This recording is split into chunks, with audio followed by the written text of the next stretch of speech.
आभार म्हणून त्यांचे आभार आणि मृदंग वादक आमचे मेटके महाराजांसाठी जोरदार टाळी वाजवा.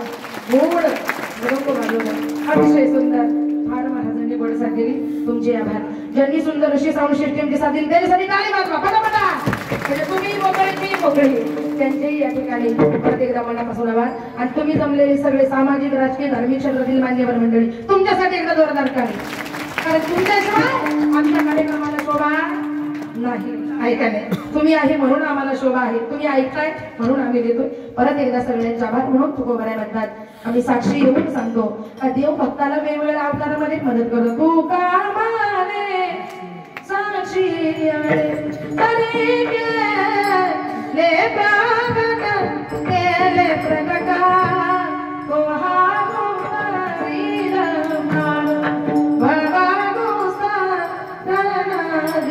वेळ झालेला आहे. भैरवी शॉर्टकट हात वर करा एकदा.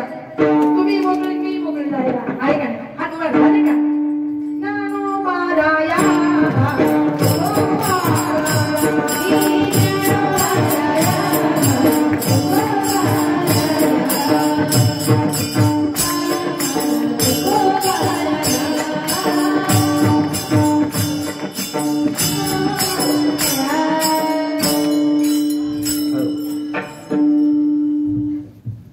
अतिशय सुंदर आणि खऱ्या अर्थानं मंत्रमुक्त करणार कीर्तन म्हणाव प्रवचन म्हणाव काय एखाद्या वाघिणीचं दूध पिल्यानंतर ती डरकाळी असते ती म्हणाव. आपल्या मौक्तिकरूपी शब्दातून अमृतरूपी कुंभातून मौक्तिकरूपी शब्दांची उधळण जशी करावी आणि त्यांच्या नावातच तुम्ही पाहिलं असेल. मी काल रात्री नाव वाचलं आणि तसे आणि लगेच मी युट्यूबला पाहिलं. काय आवाज. हा आवाज एखाद्या वाघिणीचा आवाज वधूर मध्ये घुमावत असा घुमला आवाज. ज्ञानोबाराय देखील एखादी म्हटलंय की साच्याने मावाळ साच्याने मावाळ मिथुले रसाळ शब्द जसे कळू अमृताचे शब्द जसे कळू अमृताचे शब्द जसे कळू अमृताचे.